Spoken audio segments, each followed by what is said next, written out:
கேட்கல கேட்கல சத்தமா கேட்கல சத்தமா.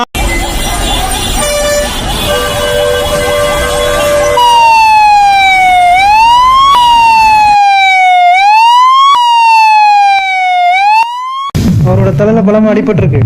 அவருக்கு உடனே ஆப்ரேஷன் பண்ணி ஆகணும். மேபி ஹெல்மெட் போட்டிருந்தா இன்னைக்கு ஆப்ரேஷன் பண்ண வேண்டிய கட்டாயம் இருந்திருக்கு. வருஷத்தில் இப்படி 10லேருந்து 12 கேஸாவது அட்டன் பண்ணியிருக்கோம். ஒரு சில உயிரை காப்பாற்ற முடியும், சில நேரம் காப்பாற்ற முடியாமல் கூட போயிருக்கு. பேஷண்ட் ஐசியூ வார்டுக்கு ஷிஃப்ட் பண்ணிட்டு ஆப்ரேஷனுக்கு ரெடி பண்ணுங்க.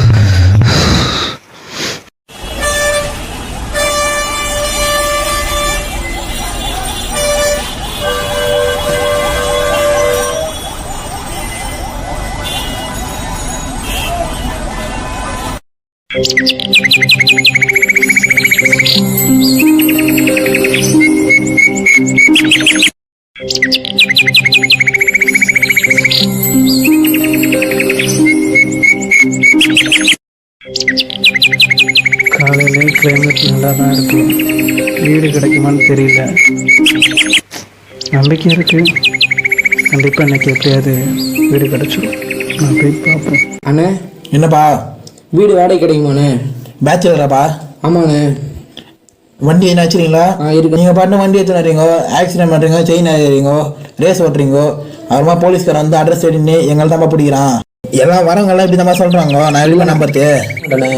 இப்போ தான் போலீஸ் ஸ்டேஷன் போய்ட்டு வந்தேன். போன மாதம் ஒருத்தன் வந்தான், இதே மாதிரி தான் சொன்னோம். ஒருத்தன் பண்ணிட்டு போயிட்டான். இப்போ மறுபடியும் போலீஸ் ஸ்டேஷன் தான் போகிறேன். வீடு வாடகை கொடுக்க முடியாதுப்பா, பார்த்துக்குறோம். எனக்கு வேறு ஆளாக கிடையாது. இந்த ஏரியாவில் வேறு எங்கே வீடு கிடைக்கணும் ஒன்றும் தெரியலையே. என்ன ப்ரோ, வீடு எதாவது பார்க்க வந்தீங்களா? ஹவுஸ் ஓனர் என்ன தான் சொன்னார்? ஒரு பைத்தியஞ்சி அதெல்லாம் நாட்டு சொல்லார் கவனிக்காதீங்கண்ணா. அந்த ஓனர் எங்களுக்கு முன்னாலே தெரியும் ஜி. நாங்கள் அவங்க வீட்டில் தான் இருந்தோம். நல்லா தான் பேசுவார், நல்ல மனுஷன்தான். ஒரு சம்பவத்தினால அவர் எல்லார்ட்டையும் இப்படி பேச ஆரம்பிச்சிட்டார்.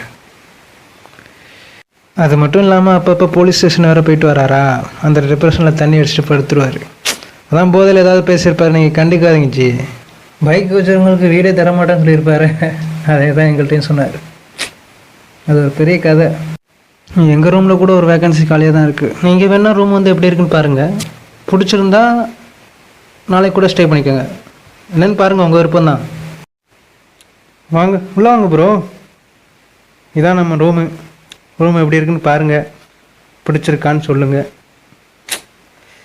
அது ஒன்றும் இல்லை ப்ரோ, நம்ம உடம்புல கை கால் இதெல்லாம் நல்லா இருக்கிற வரைக்கும் நம்ம எதை பற்றியுமே யோசிக்க மாட்டோம். ஃபேன் வேறு இல்லை, ஒரே ஹீட்டாக இருக்குது. எதை விட்டேன்? டேய், சட்டை போடுறதுல யாரா பேக்கை மாட்டி போட்டுது? எத்தனை தடவை சொல்கிறது உங்களுக்கு அதில் போடாதீங்கன்னு சொல்லியா? சொன்னால் கேட்க மாட்டீங்க. ஒரே டிப்ரெஷனாக இருக்குது ப்ரோ. நம்ம ஏதோ ஒன்று போட்டணும். அந்த ஹவுஸ் ஓனர் இப்படி மாறினதுக்கு காரணமே நாங்கள் தான் ப்ரோ. நாங்கள் அந்த ரூமில் இருக்கும்போது அப்பப்போ பைக் எடுத்துகிட்டு வெளியே சுற்ற போயிடுறது. அன்றைக்கி ஒரு நாள் போயிட்டு வரும்போது என்னாச்சுன்னா,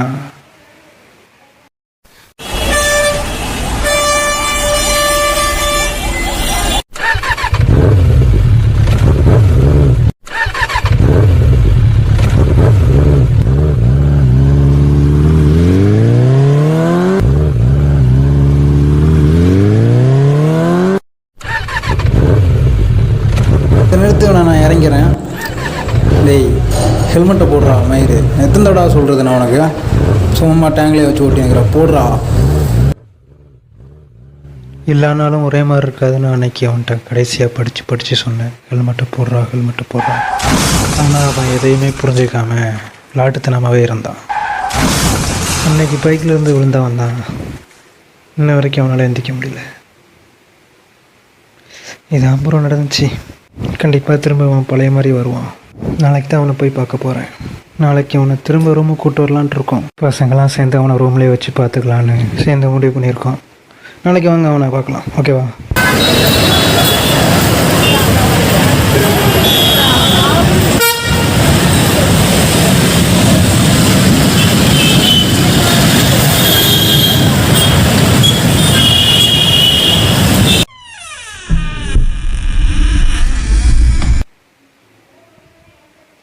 இதான் ப்ரோ சரத், நான் உங்கள்கிட்ட சொல்லியிருந்தேன்ல, என் ஃப்ரெண்டு.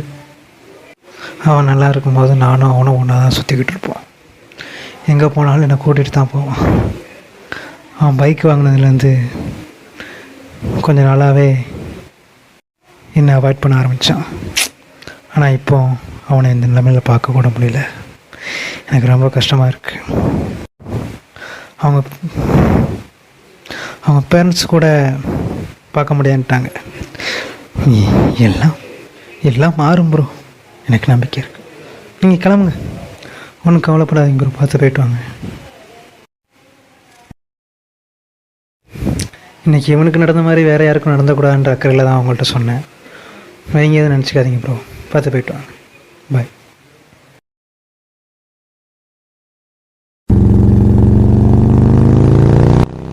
அவங்க பேரண்ட்ஸால் பார்த்துக்க முடியாத ஹோமில் சேர்த்துட்டாங்க.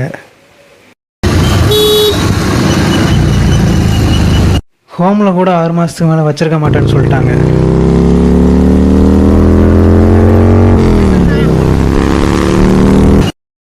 அவனுக்கு நடந்த மாதிரி வேறு யாருக்கும் நடந்த போன்ற அக்கறையில் உங்கள்கிட்ட சொல்கிறேன்.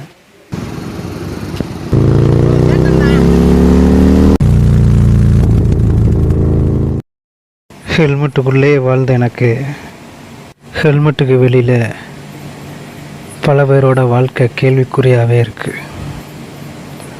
கடந்து போனோம், இது எங்கே போய் முடிய போகுதுன்னு தெரில.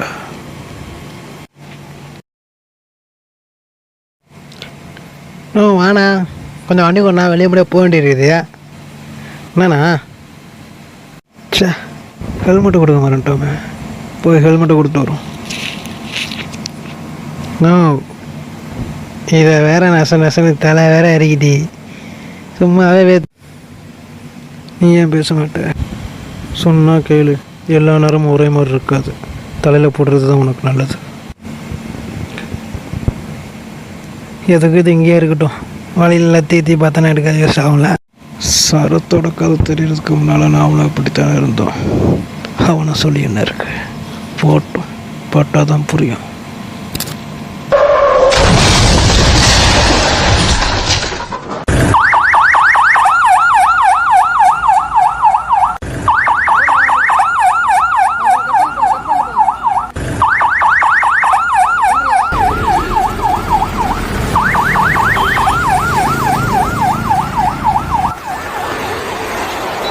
எங்கே வாழ்க்கை தொடங்கும், அது எங்கே எவ்விதம் முடியும்? இதுதான் பாதை, இதுதான் பயணம் என்பது யாருக்கும் தெரியாது. பாதையெல்லாம் மாறி வரும், பயணம் முடிந்துவிடும். மாறுவதை புரிந்து கொண்டால் மயக்கம் தெளிந்துவிடும். நினைப்பதெல்லாம் நடந்து விட்டால் தெய்வம் ஏதுமில்லை. நடந்ததையே நினைத்திருந்தால் அமைதி என்றுமில்லை.